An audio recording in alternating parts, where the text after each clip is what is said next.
If you constantly keep running into beat block and can't make good melodies, this video is for you. I'm going to give you tips and tactics I use all the time to get out of beat block and to make better melodies. Firstly, let's use some free instruments called Labs. We're going to go to their soft piano. This is really good for writing chords and pianos. In my opinion, the reason we get stuck on melody is because we omit chords and chord progression. Chord progressions can move the mood of an entire piece. It can change the way a melody is actually perceived, or the harmonies and chords we play underneath.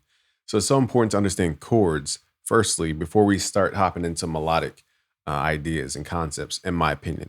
Okay, so whenever I'm stuck, I like to change stuff. So if I always write in C minor, how do I change it to where I write in B minor or E minor? If I always use a piano, why don't I start with a guitar? If I always, have my tuning at 440, what happens if I change it to 450? Okay, so change the way you start your beats, and I guarantee you're going to come out with different results. It's because you hear music in a whole different way because you're in a new perspective. So those are the quick tactics, but let's get into writing music. So let's say you have a chord progression, and I'm going to build a really big chord progression here. It's a 2-5-1. You've seen me do this 1,000,000,001 times if you watch my videos. Let's do a 2-5-1. We're going to do a tritone substitution, walking all the way back down to the tonic. Okay, so this is a pretty extensive chord progression, but the reason it sounds good is a lot of different reasons. So let's revoice it for R&B. So that's small change, that knowing how to revoice, knowing what a tritone substitution is, knowing what dominant to tonic, resolution is, that knowledge is going to get you outside of beat block because now you're not going to use the run-in-the-mill 2-5-1. Now you can use an exotic 2-5-1, so it sounds a little more jazz-esque and R&B.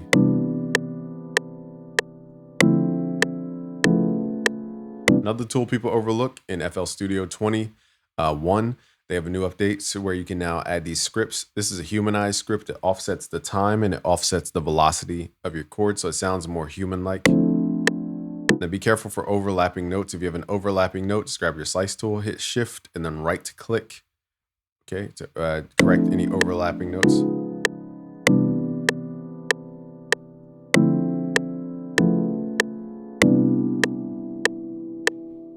So now it has a human touch to it without me even playing piano, the keys. Now let's add a melody. So I like to also separate melody. Most people jam pack everything into one octave. In this case, I'm going to separate the chords from the melody. So let's add a melody up top in a whole different octave. Okay, and where do you start? I usually start with the top note of the chord. And I'll start with the basic notes that I want to target, and then I'll add the in-between stuff.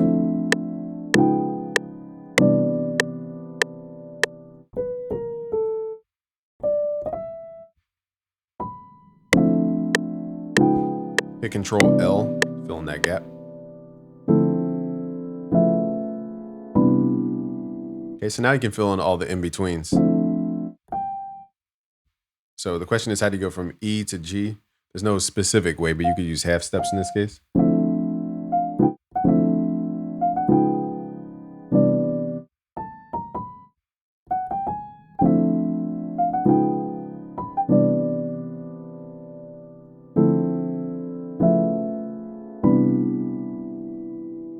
Also, time offset is super key. So I'm going to offset that top note just by a little bit, hitting Alt right, and you can move that note slightly off the grid.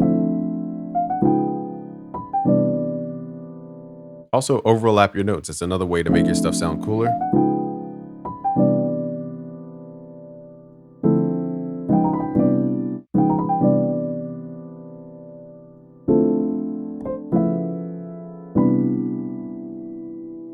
And also another way, you can right click and you can actually select your scale. So I think we're in C major right now. Let's just do C major. Let's do a higher octave, C5.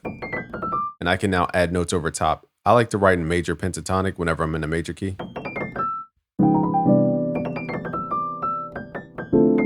And now I can add notes over top. So let's record.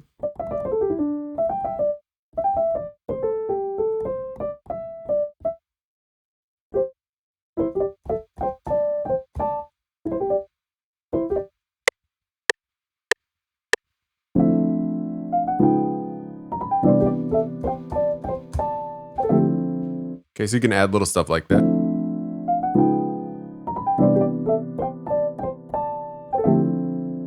gonna take out this little note fall thing.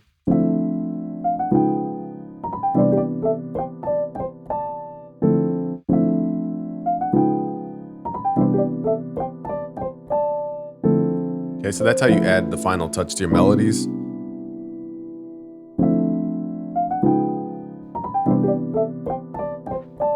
Now this is just a small piano technique. You could do the same thing with guitar.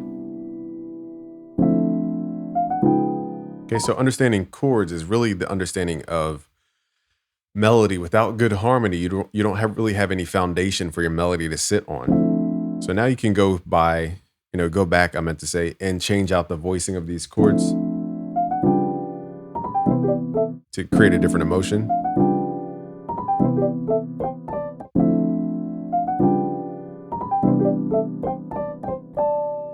Okay, and now you can go back and actually change stuff. So I could do C minor, a parallel key. I could do A minor. Let's do A minor. And that changes up this whole vibe.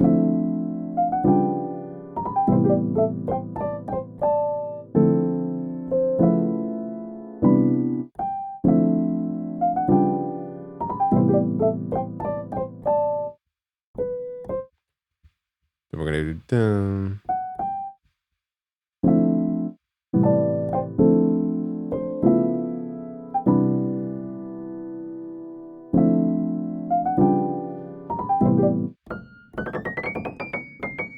And don't be afraid to go into these really, really high octaves, especially on piano.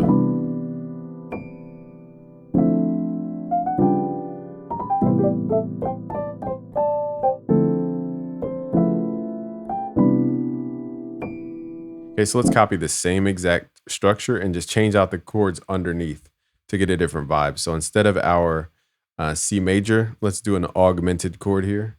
Let's raise that fifth.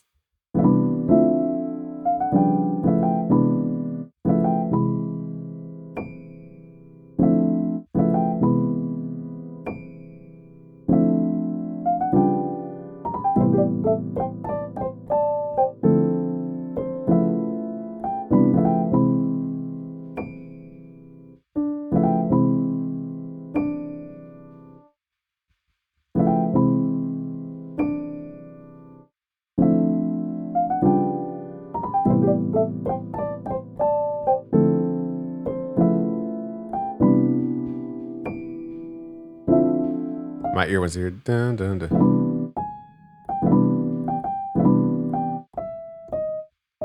Also, here's another way to get outside of beat block and make better melodies is change your snap to grid to something smaller. I used to get in the habit of writing to a half beat because it's a lot easier for trap to move around the notes, but sometimes you need to go more granular. You know, when you're playing real notes, you're probably locked to something way smaller than just a half beat.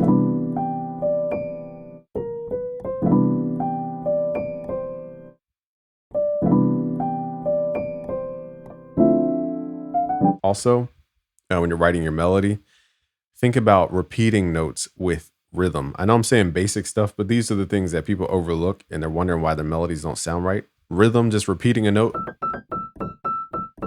just the way you repeat it is melody. So look how much we've accomplished in a short amount of time. Now here's the next thing is changing the key. So we wrote in C major. Now let's hit shift down. We're in B major now. The piano's gonna sound way different.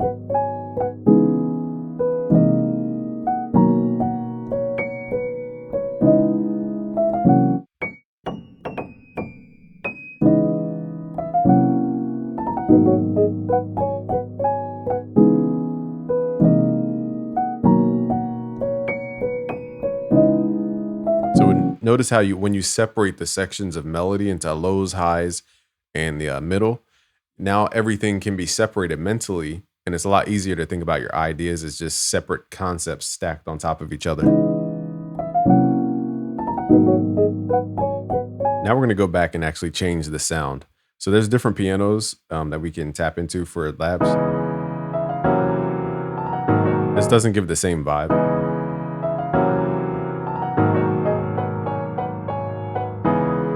So this is where sound selection comes into play.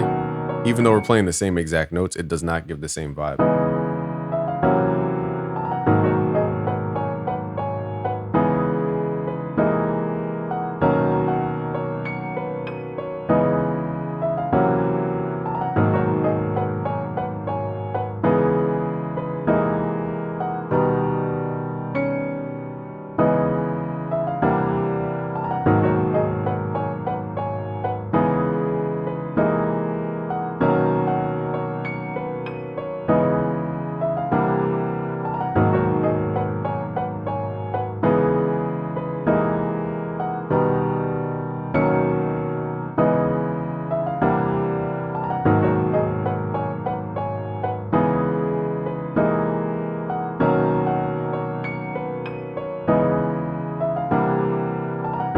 let's go back to our jazz piano, our softer piano. It has less harmonic content. It just has that vibe. So that's why this is where sound selection comes into play. It's like when you do have a good melodic idea, but the sound has to portray the emotion that you're trying to get across. With that harsh piano that we just switched from, it had too much harmonic activity.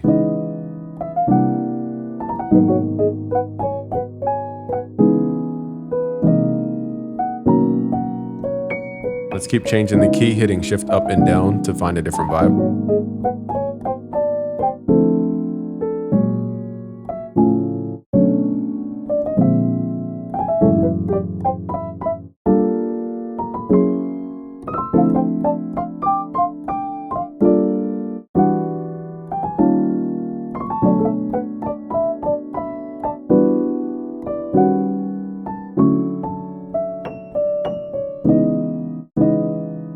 I think this key fits the best, this emotion the best.